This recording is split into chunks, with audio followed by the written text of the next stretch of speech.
Namo Namaste Gurave Mahatmane Vimukta Sangaya Saduttamaya Nityadvaya Paradayam Budhamne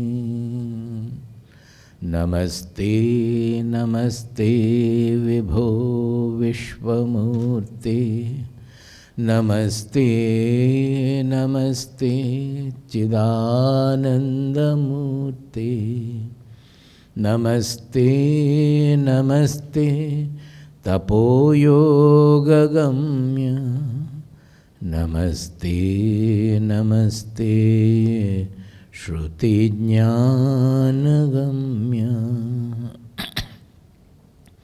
Swarajya Samrajya Vibhutiresha Bhavat Kripa Shri Mahima Prasadat Prapta Maya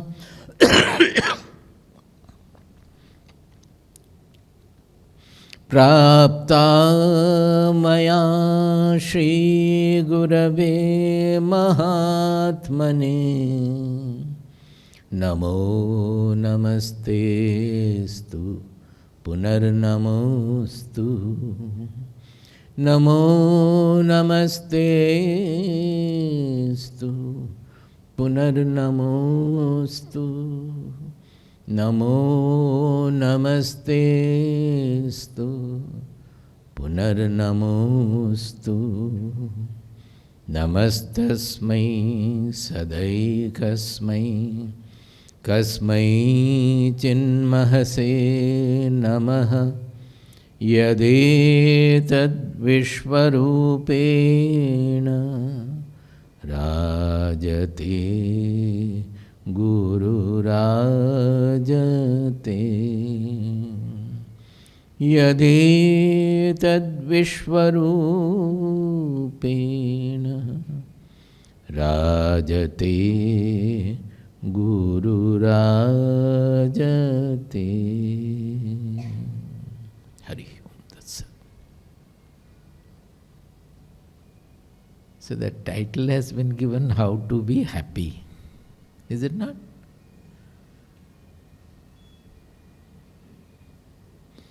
So, how can I speak on how to be happy unless I am happy? But I don't think I am happy. So, but I can tell something about when we go beyond happy and unhappy. And that is considered in our scriptures to be the real happiness. But it is, if I tell you that that is not the happiness you are looking for, then nobody would like to listen.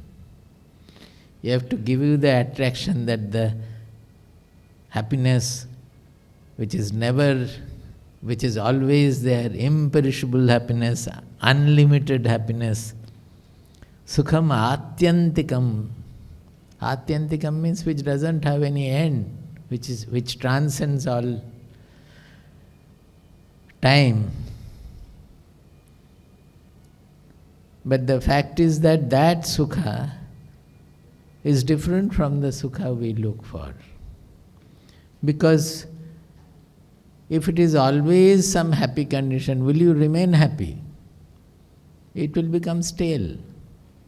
If it is unhappiness, dukkha, suffering, suppose after some time the suffering becomes quite, those who are suffering and suffering throughout life, do they feel that much of suffering? They won't. If you always get very good food, very well cooked, very good food, after some time you will not have any value for that. Only when you are taken to another place where you don't get that food, then you will think that, oh, there I was getting very good food.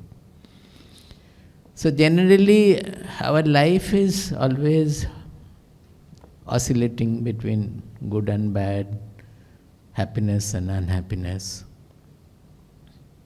But there is something which the scriptures, particularly the Upanishad-Bhrigu Gita, they point out, where we can rise to a position where we always feel stable. We don't look for happiness anymore.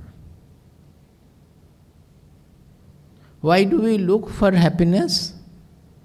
Suppose if you analyze our life, right from the beginning, from birth itself, even a baby is crying, and when milk is given, he stops crying and he becomes satisfied, happy. Afterwards, the boy may feel, that the child may feel bored if you give some different playthings, dolls and other things. Then they become happy. But the dolls also, after some time, they will throw it off. And when they are really fed up playing, they will start crying until the mother takes the child in the lap. It will be crying. So if you look back throughout life, we have been thinking that something will make us happy, and we have been wanting to grab that, wanting to have that. But we never think back that has anything in life made us happy. If riches could, throughout life, say beginning, we thought that some dolls will make us happy. Then later on we like to play. We thought that the games will make me happy. Thereafter maybe it is rank in the school or something like that will make us happy. Thereafter it is some partner or so, or say first is the job. So very, very good career. So looking for, when we are studying also in a good institution for making career, we are still thinking of having a very bright career, and that will make us happy. When we get that, then we look for a partner perhaps, thinking that the partner will make us happy. Then we look for the child which will make us happy, then look for the grandchild which will make us happy. So what I want to say is that if you look back, then throughout life you will find that we are thinking that something will make us permanently happy, but what will make us happy is constantly changing. So what is making us happy? Is it the material or anything from the world we are gaining that can make us happy, or something else? Where lies the happiness? It's very simple that the happiness lies within. About that nobody has any doubt. Whatever is the happiness, through food, through game, through anything, the happiness is something we feel within. So it must be rising from within. That we know. But maybe we have not done enough, enough of analysis of what is it that makes us happy. Which was done by the people, we call them rishis, to looking within. What is that which is making us happy? Suppose I always give an example. You have gone to a very new place. The first time in life you have gone to a ocean to see on the beach. Standing on the beach, first time you see that there is no limit, there is no other bank. So you feel so happy about it, that what is this vastness, the sky and the sea are meeting. It's everywhere, it's wide, vastness. Right then news comes that you have lost your job, or you have lost very close some relative or so. So immediately your mind collapses. The happiness goes. Is it not? The sea, the ocean is still in front. But if the happiness lay in the ocean, then what has happened? That ocean is still in front. It is not able to make me happy. So we should think then why I was happy a little before and why I am not happy now. That is the mind first time seeing the sea had forgotten all the other things which are making us perhaps constricted, unhappy, anxious, worried. Everything was forgotten, and the mind completely got dissolved in the great scenery that is in front. mind became like the sea, vast. And that expansion of the mind, the mind forgot about all the constricted thoughts which were making the mind small, constricted. Small gains, small losses, small anxieties, small or big fear, anxiety, whatnot. All those were forgotten. And then the mind became happy. Actually, the mind had forgotten everything. Only the sea or the scenery overtook the mind, and it became happy. Then, should we not think that we can make the mind happy, not by going to the sea also? Even if you remain on the beach for, say, more than 7 days, afterwards you will not look at the sea anymore. You will again start fighting with the friends or the partner about many things. The sea is forgotten by then. If it is more than 1 month, then certainly the sea is forgotten there.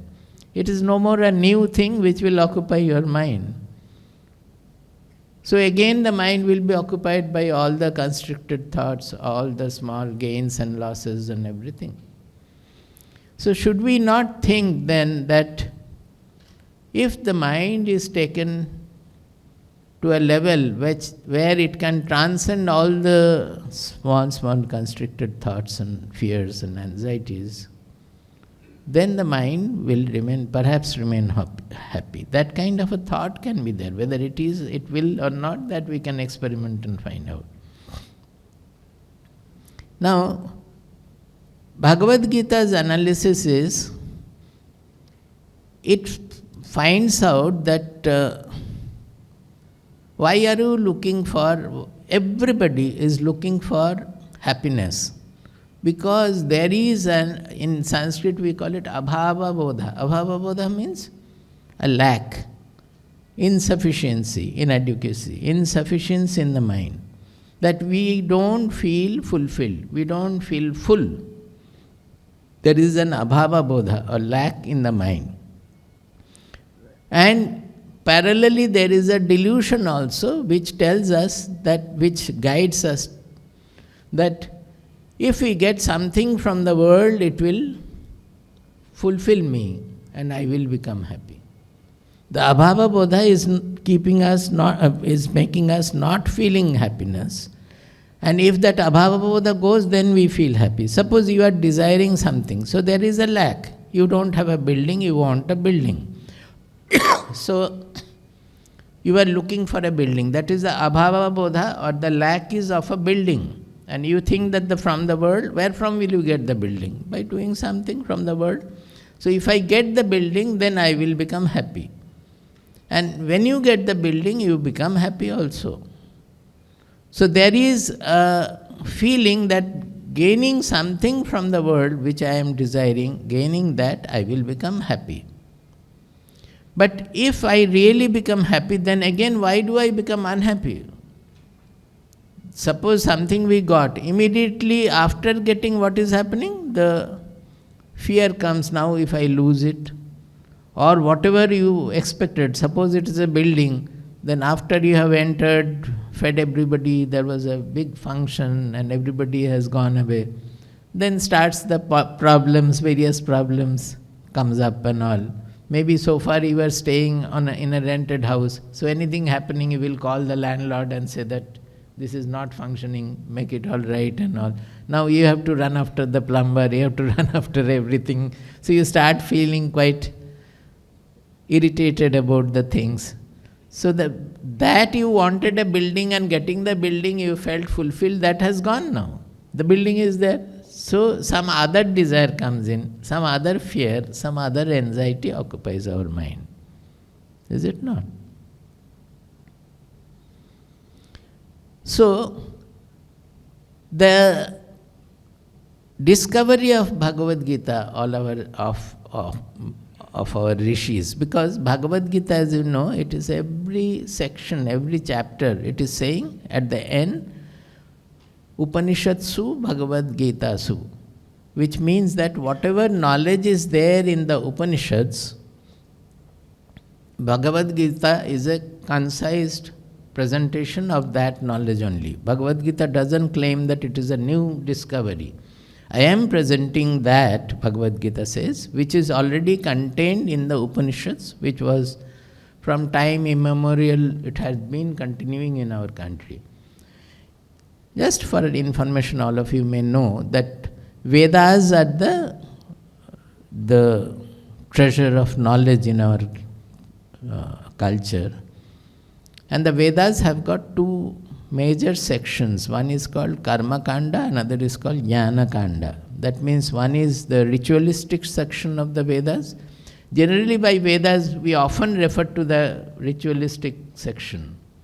But actually the Jnana Kanda is also in the Vedas. Jnana Kanda means the knowledge part of the Vedas, which is nothing other than the Upanishads. So, in the Upanishads, there is no argument, there is no analysis. It is straight away declarations. We say generally that the Upanishads are not written by anybody. We don't assign anybody's authorship to the Upanishads, because it is a revelation of the truth as it was revealed to the rishis. That is, our so-called scientists of Bharat, who first investigated in the world about various things in the world. Then finally they looked into our own mind and thought that by gaining anything from the world, we are not going to be happy. So let us first go into ourselves and find out where lies the happiness and who am I who is looking for happiness. When they started looking within, various discoveries they made, various stages. And the ultimate discovery also they made from there, which is generally spoken of in 4 Mahavakyas, we said. 4 cardinal statements are there in the 4 Vedas. But everywhere they are speaking about the same thing, although those statements are mentioned. Now, what did they discover? The first thing is that the source of happiness is within. It is not outside. How? They started looking within to find out who am I who is looking at the world. The world is there, world is changing, but I who is looking at the world is not undergoing any change. My body has changed. It was a small body of a baby and it is growing. Even every day the body is undergoing change. But I, the observer, the knower of the body, I am not changing. Otherwise I would not have been able to see the changes taking place in the body. Same about the mind. The mind was unhappy, happy, etc., various, depressed. All these changes of the mind I am knowing, I am seeing. That I is not changing. It is seeing the changes of the body, mind, buddhi, emotion. All these changes it is seeing because it is not undergoing change. Because of its static, because of its non-changing nature, it is constantly seeing the changes. So who is this I was their quest. And in that process, before discovering that I, at one point they found that when they forgot everything, the mind withdrew from the world, forgot everything. Suddenly, from somewhere, they were flooded with happiness, which we generally refer to as bliss. We use the word bliss in a very naive sense. Any joy we often refer to as bliss. But actually the true bliss, as we refer to in our scriptures, the ananda or the atyantika sukha, that bliss is different from the usual sukha. So they got flooded with that bliss, which they have never got anything of that sort from the world. from whatever is known as enjoyment in the world, they found that it cannot be compared with any of them. And where from it is coming? Because at that point, they did not think of anything at all. The whole world was forgotten. When the world is forgotten, their body-mind centered egoistic personality, which we considered to be our I, that was also forgotten. And that is the time they got flooded with bliss. That is when we forget our small egoistic identity, automatically we get flooded with the bliss, the sukha. So naturally, they had to conclude that the sukha is not coming from the world, from anything in the world. Rather, it is a parameter or it is a coordinate, it is a quality of our inmost self, what I am. From there itself, the sukha is flowing out. Then their question was, then if it is so, then why is it that we are not getting it? If it is my own identity, the coordinate, the parameter of my own identity, if it is you understand coordinate parameter when I say there's no problem, no? Quality we can say, but actually it is a dimension, it's a parameter of that self. Then I should always get it. Why is it that we are not able to feel that joy always?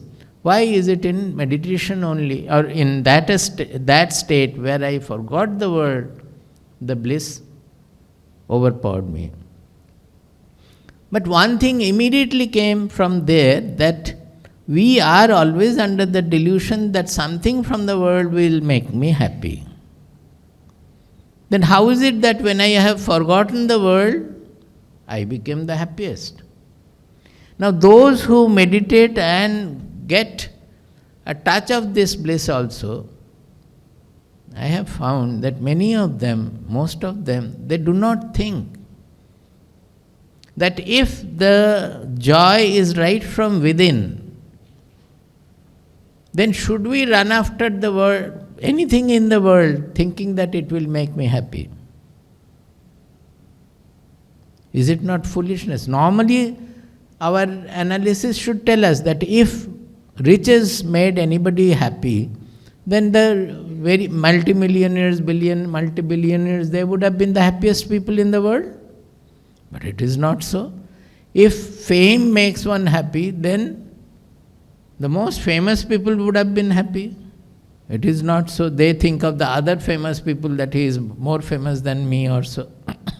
Riches also, it is like that. Who is now the top 5 in the world, top 10 in the world? They are not happy the moment they come down from the first to the third level or so. They are not happy.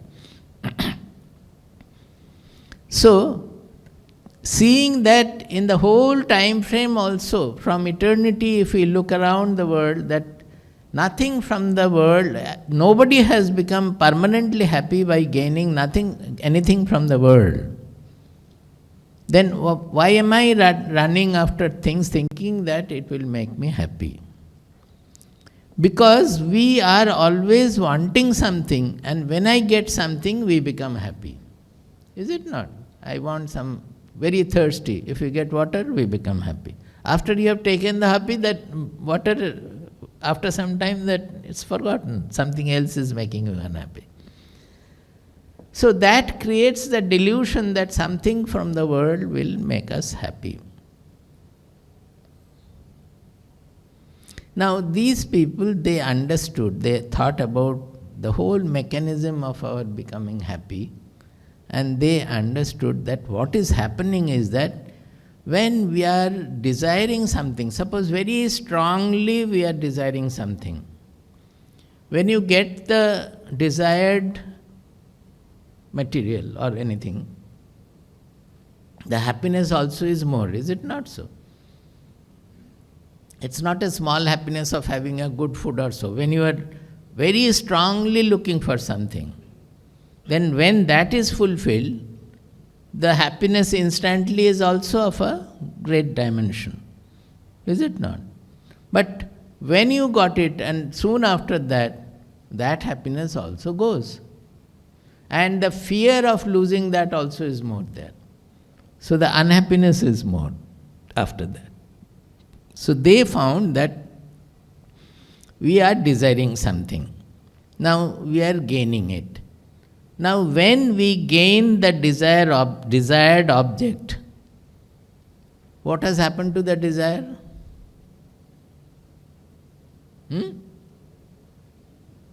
It is gone.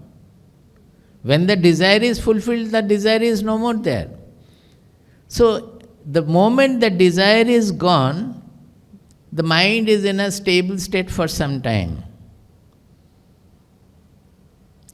Until another desire takes over the mind. Or another fear or anxiety of losing that takes over the mind. The mind is in a stable state. So that state of the mind is making us feel happy. So is it not logical to think that the elimination of the desire is making us happy rather than the fulfillment of the desire? Which means that the desires are actually making us unhappy. The moment the desire is eliminated, we become happy. You don't accept, no?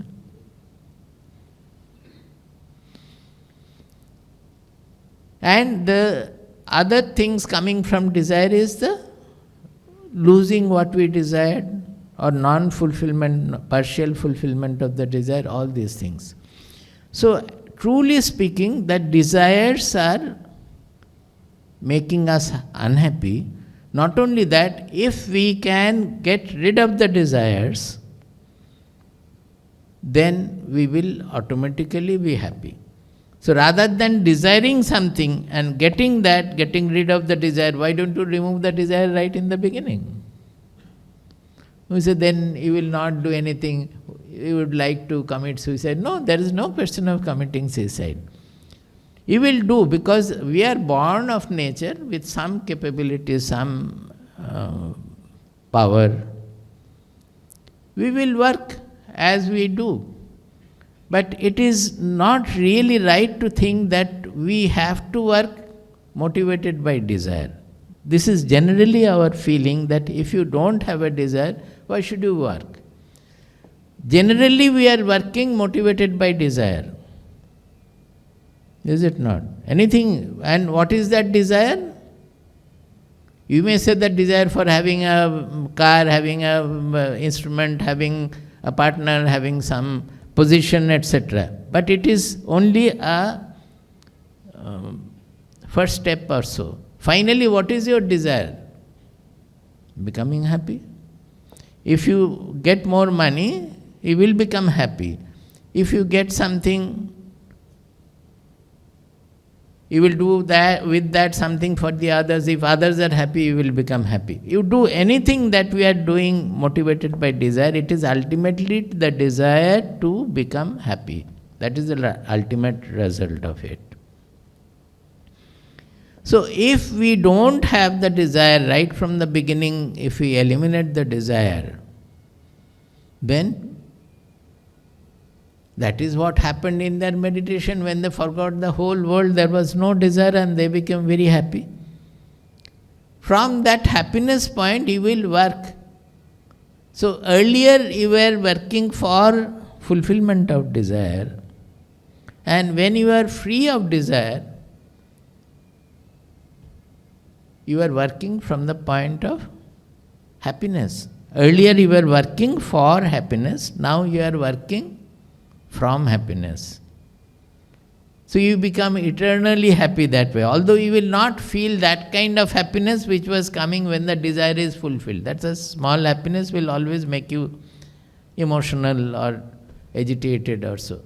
It will be a very placid happiness, which our scriptures refer to as two words are used. One is called prasada, another is called ananda. Bhagavad Gita has a speciality. Generally in our Upanishads, Bhagavad Gita is saying it is presenting the Upanishads. But in the Upanishadic rishis, when they discovered this, the bliss, they use the word Ananda. There are many statements. One common in Taittiriya is Anandadhyeva khalvimani bhutani jayante Anandena jatani jivanti Anandam pravishanti avisam vishanti. This is a very common statement, very much quoted statement.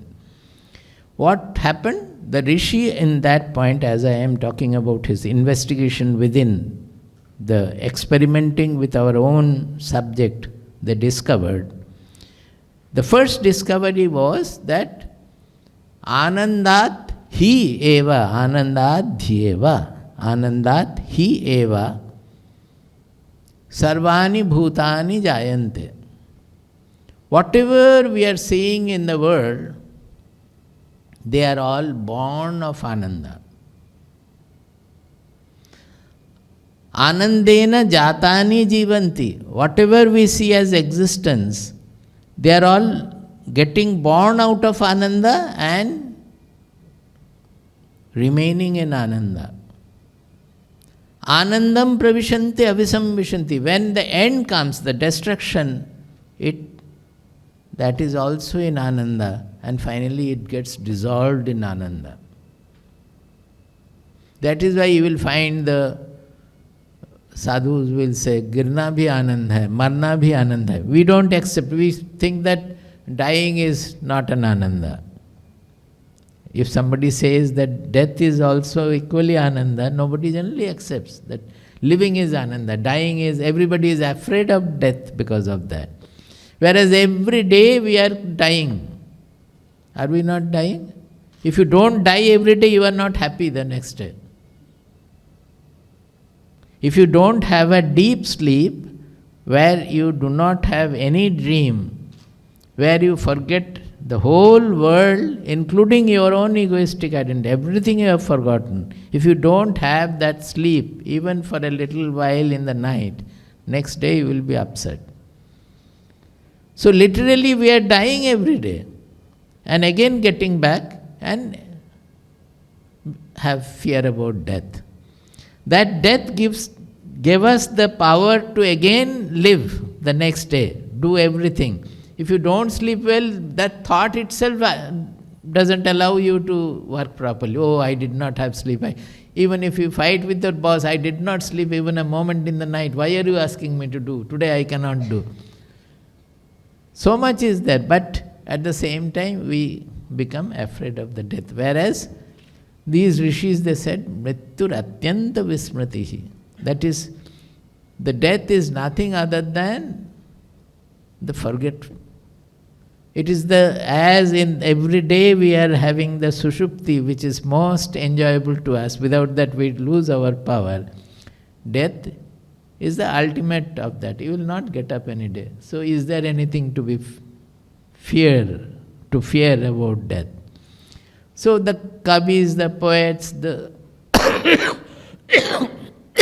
the seers, they speak gloriously about it also.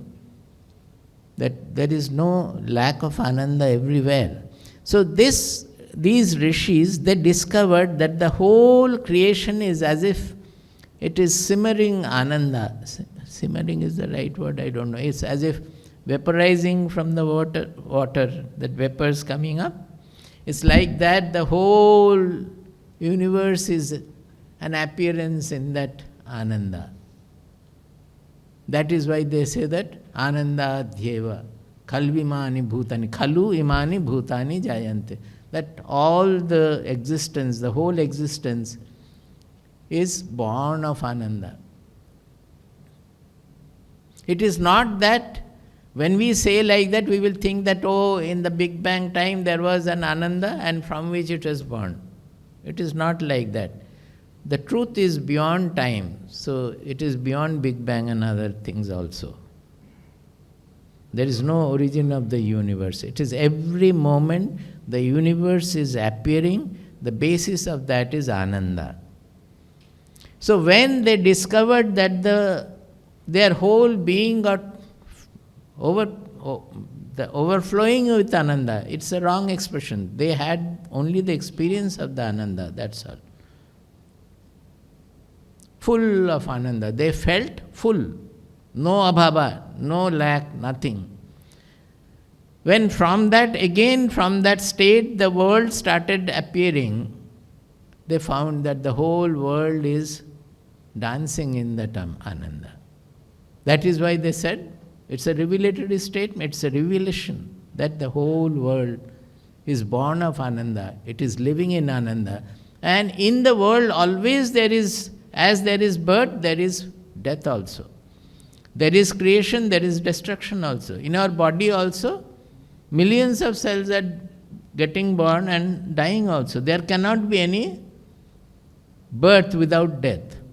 See, if you look at the objective world in a proper manner, constantly the cause is dying and the effect is born. Why? Because the whole universe is related by cause and effect chain. Is it not so? So everywhere the cause is transferred. Suppose I burn the book will become ash. So ash is the effect and book is the cause. So the book is dying and the ash is getting born. Like that, every moment our new body is also getting born out of the old body. That the cells in the body are dying and new cells are getting born. So every day, every moment, actually our body is changing. So whole creation is a causal chain, cause and effect chain. So that cause and effect chain is the death of the cause and birth of the effect.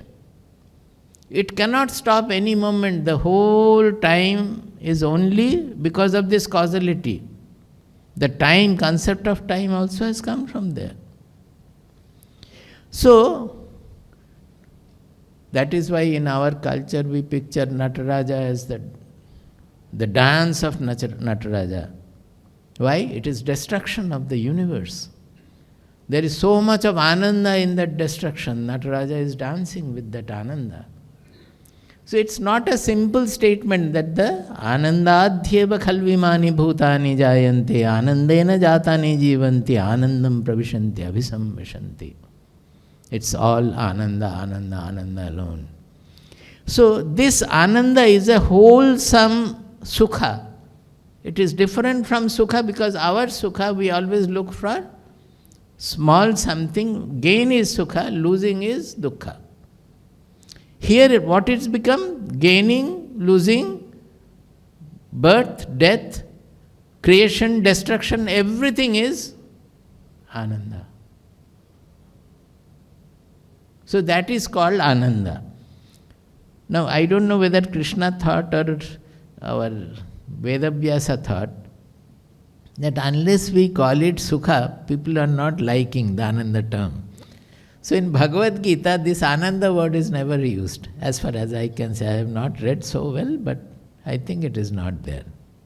The Ananda term is not used in Bhagavad Gita. Bhagavad Gita has used only Sukha, Sukha, Sukha everywhere. Atyantika Sukha, Aspasya Sukha, Sukha, Sukha, Sukha everywhere. Actually, what their meaning in this transcendental Sukha is the same as Ananda, but they have used the word Sukha.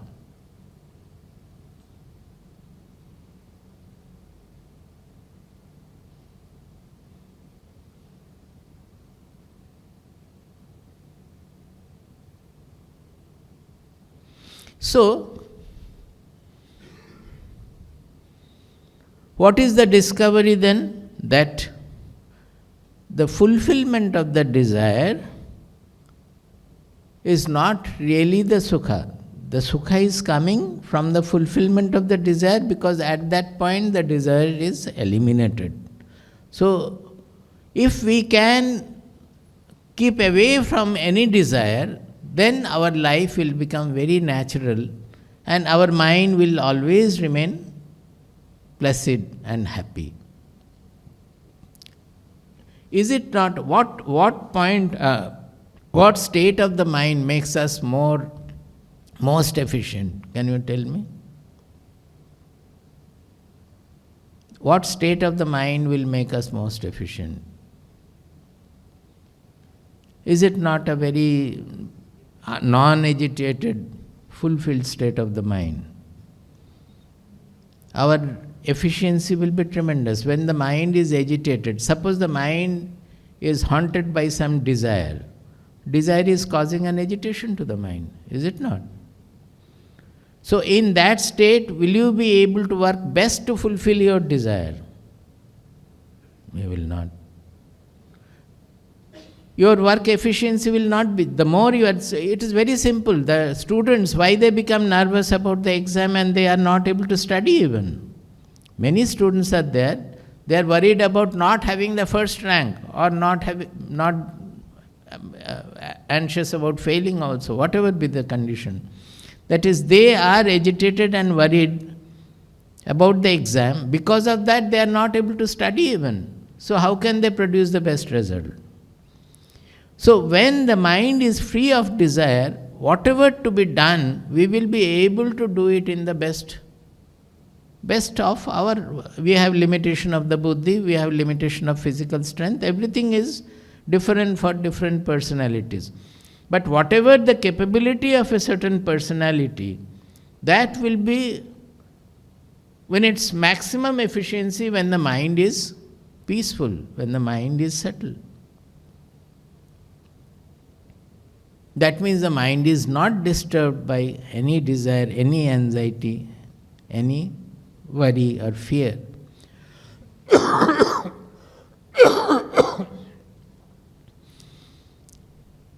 So, that Bhagavad Gita, as I started with, that they first of all detected that we look for happiness because of two things. One is that there is an abhava bodha, there is a lack in our mind. We have a feeling of unfulfillment. We lack the feeling of fulfillment. There is another parallel desire that something from the world will fulfill me. That lack will be filled by something from the world. And that makes us follow the desire and work something to fulfill. But it never ends, as I said, discussed just now. So,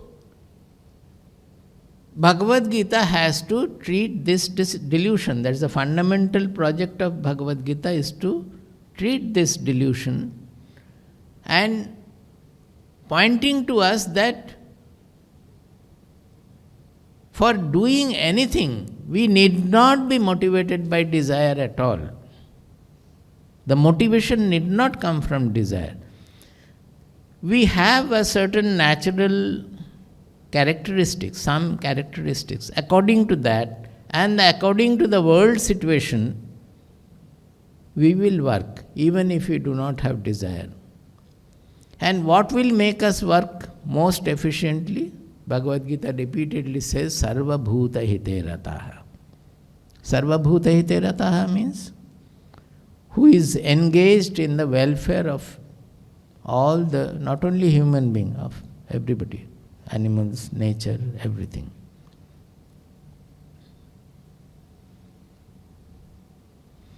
So we can easily understand that what is preventing us from this fulfillment is we are not sarva bhuta hite rataha.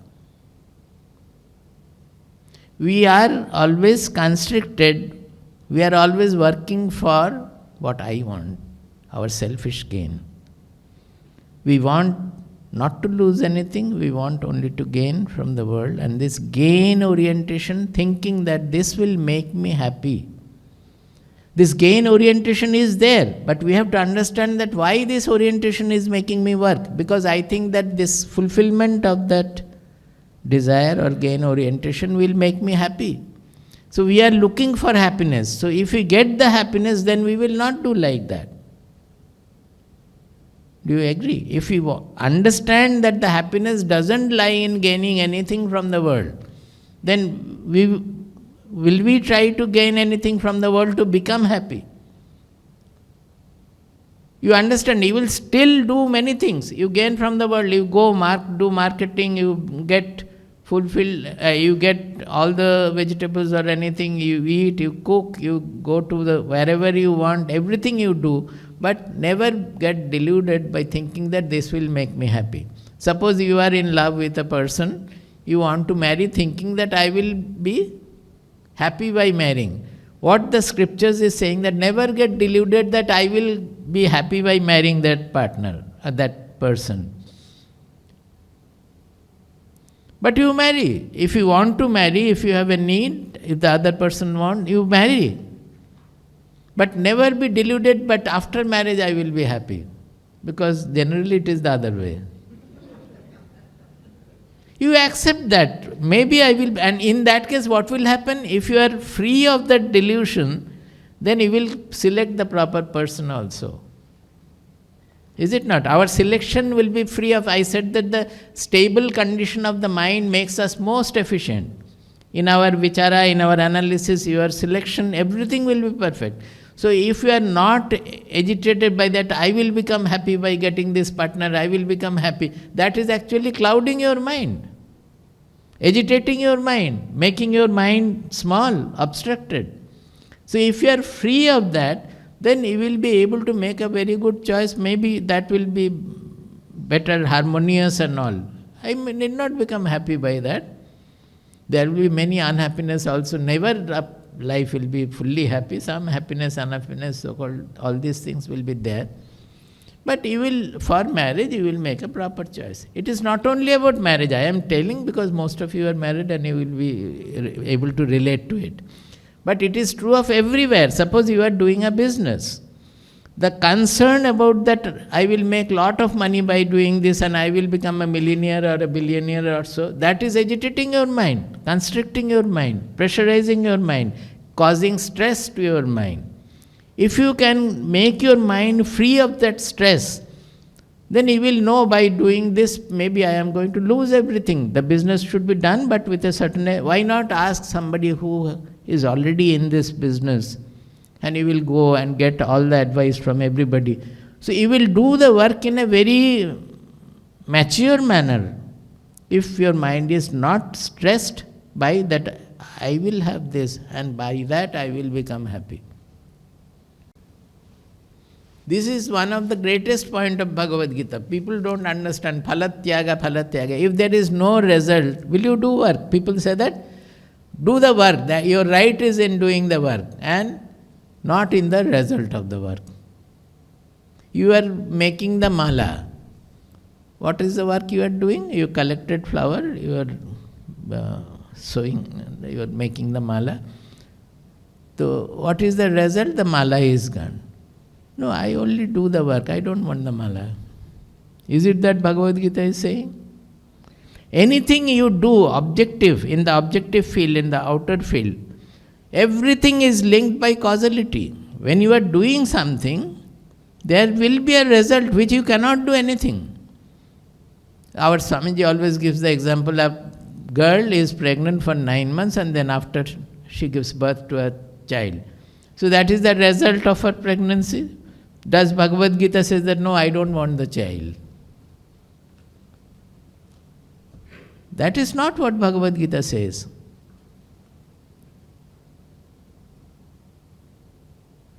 Everything in the objective field, whatever you do, the result will come. It is not that at the end of the work only the result is coming. Every moment result is getting born of the work you are doing. When you are eating food, every morsel you take, the hunger is getting satiated. So if hunger is not satiated, will you eat?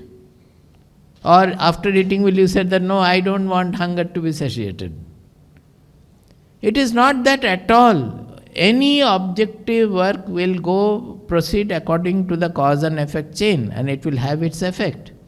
But we are attaching something that effect will finally make me happy. There comes the delusion. Are you able to spot it? It is the most important point which you have to apply every day in our life. The problem comes there, that by doing I will become happy, and if it is not done properly, then I am not happy. Bhagavad Gita only speaks about the internal. It never speaks about the objective, that the whatever you do. In doing is your right, and in the result you don't have your right. Who else have the right in the result? Whatever you do, you have to undergo the result also. Suppose you have killed somebody, you will be taken to the jail. That is the causality of the society. You have to undergo the jail. You have to remain in jail, and whatever happens you have to do. It's all the result of the external work. What Bhagavad Gita says is the internal result. That internal result is in our hand. Suppose you get the favorable result or unfavorable result, to remain stable in that I have done my best to get the best result. But there are so many natural factors, other factors there, for which the result is not proper. We will try again in a different manner. Coolly he will think, what are the things gone wrong, what I have to do and all. So it is all to do with the internal stability of the mind. Throughout Bhagavad Gita, what he is saying is to take the objective results without any delusion, so that your mind always remains in a stable state. And that is what they are saying is the sukha. That is the Bhagavad Gita term is prasada. That ragadvesha viyuktaistu vishayan indreshcharan atmavashair vidheyatma. How long is the program? Up to 7? Atmavashair vidheyatma prasadam adhigacchati. See, this is a great statement of Bhagavad Gita. Prasadam adhigacchati. There is the point. Our discussion is how to become happy. This happiness in Bhagavad Gita is prasada. Prasada means placidity of the mind. Prasadam adhigacchati. He attains the prasada. Who attains? Ragadvesha viyuktaihi. Ragadvesha is a duality in Bhagavad Gita. Throughout Bhagavad Gita, raga means we clinging to what I like, and dvesha means hating or intolerant about what we dislike.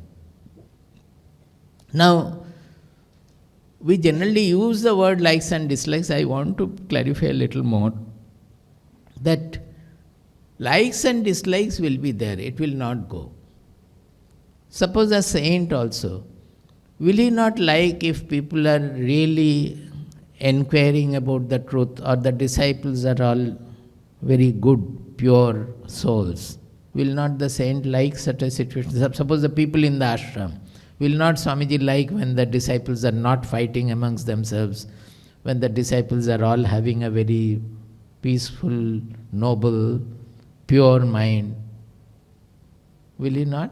Or he will be very happy with all the disciples doing all wrong things, having a very wrong mind or wrong emotions and all? Likes and dislikes will not go. It will be there. But what happens is that he will not cling to the likes and he will not hate dislikes. So suppose one very problematic person is there in the ashram. The co-ashramites may get agitated and hateful about that person. But the Guru will say that it is good. Such a person remaining in the ashram is good, because that will allow you to go over your likes and dislikes. Is it understandable? Because there will be constant fight and disorderliness and all. So to stay with such a person, you have to get over that you have to love such a person also. And what will happen? He will always think that actually we use that language, that see, you are not able to bear this person even for a few days or months or so. Swamiji has been bearing this person for 40 years or so. At least you should accept that Swamiji is more advanced than you or purer than you. With that also, he has been bearing with this person. So should you not try to see what is Swamiji's mind and what you should do? That means what is that? Swamiji is having a love for everybody, with that he tries to purify people. So somebody has come in a more purer state, somebody has come in a less purer state. He will not be intolerant about the impure person if he has come with a certain dedication and he is sincere. As long as it doesn't go against the purpose of the ashram, he will not ask the person to go. He may have to ask sometimes the person to go. If he finds that this person is becoming detrimental to that ashram is meant for something, and that purpose is getting spoiled, so he may ask him to go. But otherwise, he will be tolerating. He will be quite all right with, because he loves that person also. So it is not the likes and dislikes will not be there. Our problem is we cling to what we like and we hate and we are intolerant about what we dislike. So when does the raga and dvesha, raga means clinging to what we like and dvesha means hating what we dislike. So when will this raga and dvesha will go? When we find the same truth, the same Atma, the same presence. Those who are given to God worship, they will see that I am a Shiva worshipper, so everybody everywhere is an expression of Shiva. That means even if he is my enemy, if I try to find Shiva there. Is it not? So for a spiritual person, it becomes an experiential truth that he finds that the whole world, good, bad, birth, destruction, the creation, destruction, everything is appearing in the consciousness, appearing in the Atma. What is that Atma? What is that consciousness? That is our real identity. So when I find that I am everywhere and everybody is in me, he will not have that differential notion of that. In that, everything is in me and I am in everybody. But in that everything, good is there, bad is there, criminal is there, saint is there, everything is there. So that the differential treatment will not be there. You will be able to love everybody. So this elimination of the raga dvesha is very important to attain that state of prasada or the happiness we are talking about. He says, raga dvesha viyuktaistu vishayan indriyesh charan. Where is he? A person who has freed his mind of this clinging to the likes and hating the disliked things. He is living in the same world, with the same sense organ, same mind, not same mind, but the same, practically with the same powers in him. He is moving, he will be moving in the same world with the same sense organs. Indriyesh charan. Ragadvesha viyuktaistu vishayai indriyesh charan. That he will be moving in the same objects with the same sense organs. But the difference is in his inside, not outside. He does not have the clinging to what he likes and the hating or intolerance about what he dislikes. He is freed of that. What happens to such a person? He becomes Atmavash. Atmavashair vidheyatma prasadam adhigacchati. Atmavash. That means normally we are all Vishayavash. You can learn this word. Sanskrit is very powerful. Vishaya Vash, that means Vash means under the control of. Vashata, Vashyata means under the control of. We are under the control of the objective world, is it not? The moment something you like has gone, you start shouting. So you have lost your self-seatedness, you have lost your stable mind or peaceful mind, peace. Why? Because just something wrong, or the food is not that tasty that day, or somebody had called you before you wanted to get up, you wanted to sleep more, somebody has called you. That is, the situation is not according to your preference. Little bit something is wrong, we will lose our self-seatedness. Is it not? So are we not Vishayavash? That means we are slave to the objects and the situations we are surrounded by. Somebody told you something, maybe it is wrong, you have not done anything like that, but they abused you in a wrong manner. Immediately you start abusing him. Why are you saying like this? I have not done. You can say that, no, I don't think I have done it, but why are you saying like this? I don't know. Is there any reason that you have fought with your wife today and speaking like this today to me? Something you can say, but we get more agitated and start pouncing upon the person, which means I lose my self-seatedness. That means even some words from a person also we cannot take. Our self-seatedness is so vulnerable, fragile. That is why we are slave to the world, slave to the objective world, slave to the situations we are in. So such a person, what happens if we get over our raga and dvesha, clinging to what I like and hating or intolerant about what we dislike, then we become atmavash. We will not lose our atmavash means controlled by our own self, our real identity, our own within. That means we will always remain self-seated. We will not be slave to the surroundings at all.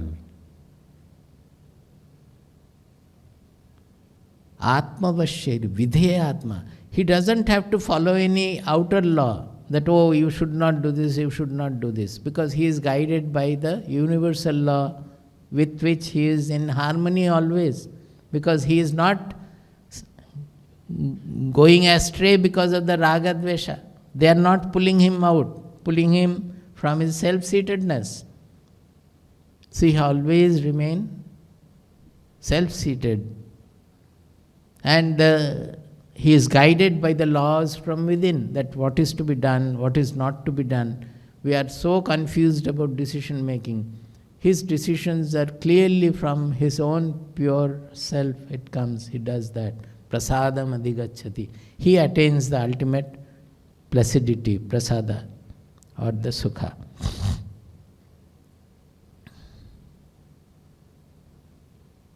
This is second chapter, Ragadvesha Viyukta is the second chapter, 47 or something. This is a very important, 64. Second chapter, 64. This is a very important verse. You should take by heart. Now, what is he saying? Second chapter, 64. Ragadvesha viyukta istu vishayan indriyeshcharan atmavasyair vidheyatma prasadam adhigacchati. So, as I was talking about the discovery that they got flooded with bliss. And what is the discovery? Then they discovered that the joy is within. The joy doesn't lie in the world. It is a product of our own within. So, for getting joy, will they run after anything anymore? So they become Atmavash. Once we discovered the Atma Prasada, it is called Atma Prasada. That is when we discovered that the joy, the source of joy is within. And it comes when the mind is not constricted, not agitated, not taken out by any of the raga, dvesha, our attraction, repulsion of the world. Then we automatically we become joyous, automatically we become happy. Then they no longer remain Vishayavash, no longer remain slave to the world, slave to the objective situation. They become Atmavash. That means they always remain self-seated, seated within, connected to their real identity, and they function from there. So the next verse says, Prasade sarva dukkhanam hanir asyopajayate. What happens in prasada? What we call dukkha generally. Actually, sukha dukkha will be there, but he says that sarva dukkhanam hanihi, that all the dukkhas will go. Actually, Bhagavad Gita is using this sukha dukkha term. Dukkha will not go. What will go is the depression, shoka. That means there will be conditions where suffering will be there. But in that suffering, he will not be overwhelmed by the suffering. As in Sukha also, there will be conditions of favorable condition, unfavorable condition. But he will not be overwhelmed by any of them. Whether it is Sukha, he will not be elated in Sukha, and he will not be depressed in Dukkha situation, sufferings also. This is very true. Always I give the example of suppose you are reading some book or you are seeing some film. Any deep, noble person, will you not like to see also read the books of pathos or the film of pathos, where there is lot of pathos is created? The authors create that. It is another rasa. Now, seeing such a film or reading such a book also, you shed profuse tears. If you are sensitive, you will shed tears also.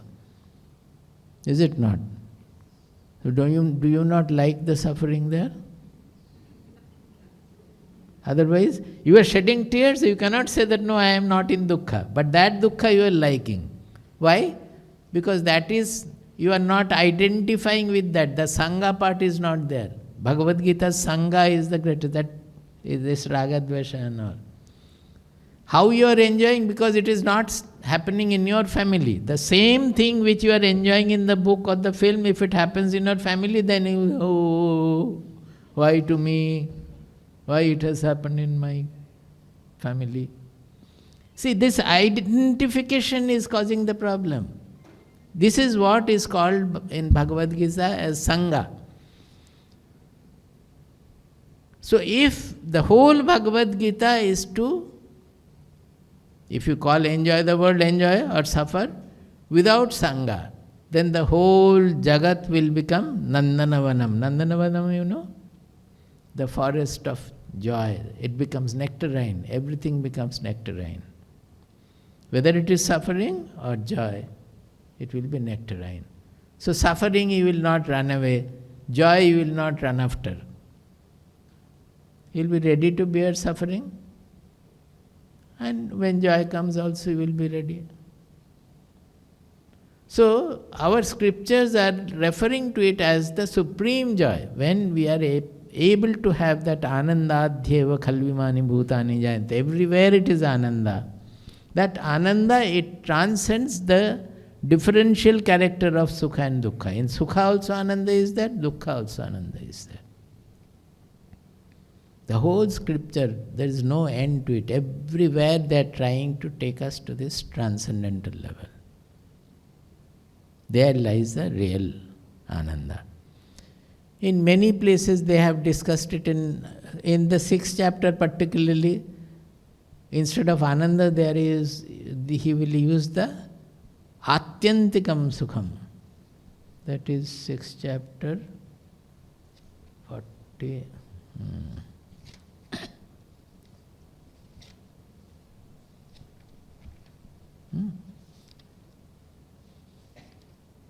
हाँ 6th chapter 21st verse.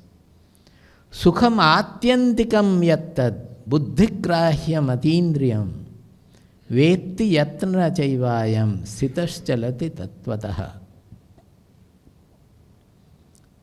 He says before that he has discussed about 6th chapter is meditation, which I just now discussed, that our rishis who are the experimental scientists of our country, knowing that the ultimate truth cannot be found in the objective world. I, who is looking at the objective world, who is knowing the objective world outside as well as inside. I, who is knowing the world of objects, external objects, as well as the thoughts, emotions, all the inner things also I is knowing. Who is that I? They wanted to discover that, and with the discovery only they got satisfied. So they are saying that in that state, sukham atyantikam yattad buddhigrahyam atindriyam, that is the ultimate unlimited sukha. But It is not indriya grahyam. There comes the main point, which I want to point out. This sukha is not sensory sukha. Because normally whenever we are referring to sukha, we generally associate with the sensory sukha. Is it not so? So Swamiji said that where lies happiness, so if I know it, we will be ever happy. But that is the happiness you are thinking in terms of sensory sukha. It's not that happiness they are talking about. Buddhigrahyam atindriyam. Clearly stated. It is atindriyam, means it is transcending the senses. That means if the senses are suffering in the situation, or if the senses are enjoying in that situation, this sukha will be transcending both. So they become transcendental to the both suffering and happiness, so-called happiness. That is the superior happiness, the ultimate happiness. And it is buddhigrahyam. It is not understood or seen or felt by the senses, but it is felt by the buddhi. There are many other happinesses also, which are known by the buddhi only. As we always tell the story of ice cream, and that I will tell tomorrow. We have told so many times. Suppose you eat something, it's a sensory joy in it. You sacrifice that food for somebody, either poor or you love. The person whom you love also you will sacrifice without taking the best food, you will serve that to them. Your children also. Which is more joyous? Your eating the food is more joyful, or sacrificing the food for others whom you love is more joyful. Love or even the poor people you sacrifice, that will give you more joy. Even for loving people also there is a selfishness working. When you do it absolutely selflessly, you do it for others, then is it not a higher joy? Is it indriyagrahyam or buddhigrahyam? Buddhigrahyam. So any higher joy, see just now I said that the money, then if money could make us happy, then the richest person would have been the happiest. But at the same time there is another side also. Money can make us happy. I am not saying that money cannot make us happy. Money can make us the happiest when you give the money to others. Is it not? You spend the money for others. It will give you much more joy than you go to very big hotels and eat and dance and go to parties and here and there. I know that many of you will not like these statements, but you can think. Even if you don't like, you can think. I am putting some thoughts. If you spend the money for others, it will give you the joy which is buddhigrahyam, atindriyam, not the sensory joy, which is transcendental. And what happens? Vetti yatra na chaivayam sitas chalati tattvata. Such a person will never get destabilized from the truth. Tattvataha. From the tattva, from the truth. Why? Because he knows the truth that the joy is within. He will never be deluded by getting some joy from outside. So whatever he will do out of joy. He will work for the sarvabhuta hite rataha, as Bhagavad Gita is saying throughout. I will take up again tomorrow. If there is any question, there are still 10 minutes left. If there is question, I can reply. Otherwise, tomorrow I will take up some more portion from it. In a very short message, can you please tell how do we get rid of desires and likes and dislikes? Because you just said that life is full of likes and dislikes, and probably you agree to it. I will tell you, this, just before this sloka, what I said that ragadvesha viyukta istu vishayan indrishcharan, you go back 2-3 shlokas, they are saying Dhyayato vishayan pumsaha sangasteshu upajayate sangat sanjayate kamaha. Then kamat krodho vijayate krodhat bhavati sammoha, everything is there. Here is a great indication given that desire or kama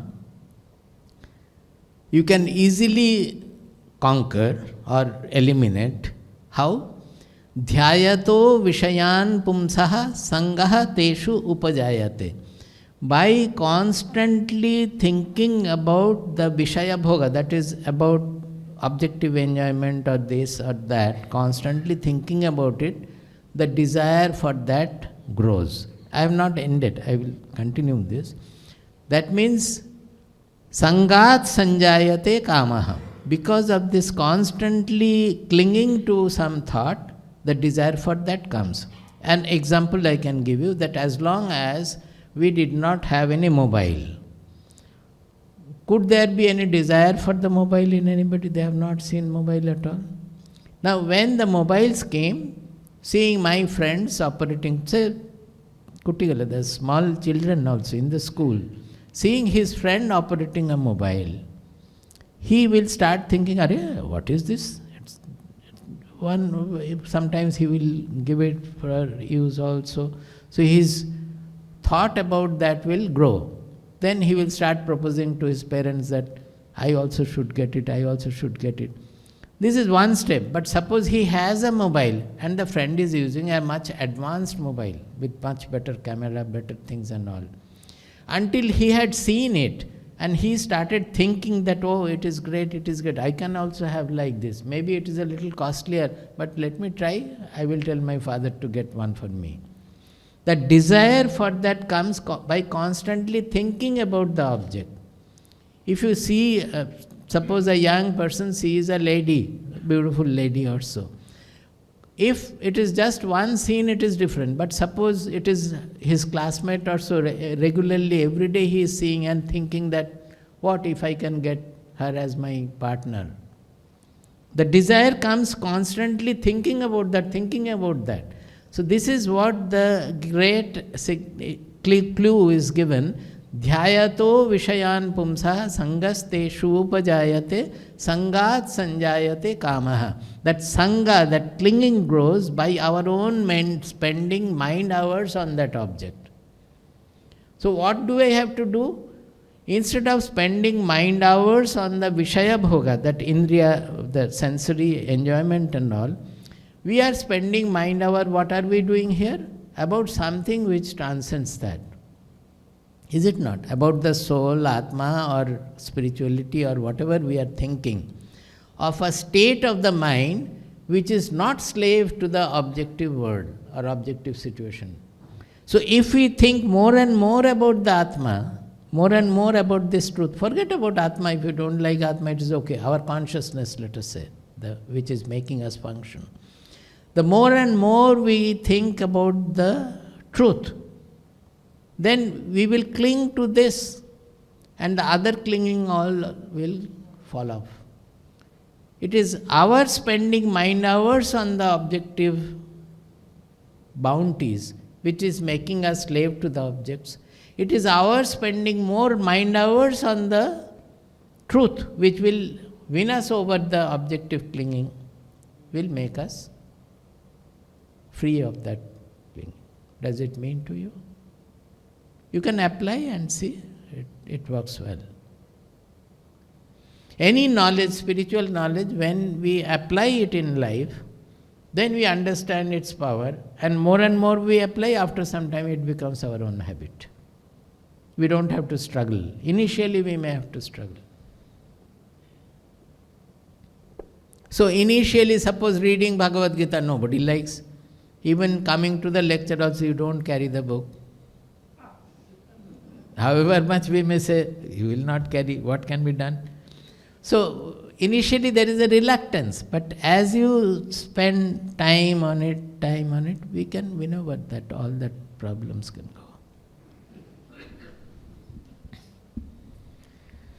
Prabuddham vimuktam vikārādihinam Prasannam sada nityabodhasvarupam param nishchalam nirgunam sarvarupam bhajeham sadanusmarami pranomi prabuddham vimuktam vikaradihinam prasannam sada nityabodhasvarupam param nishchalam nirgunam sarvarupam bhajeham sadanusmarami pranomi.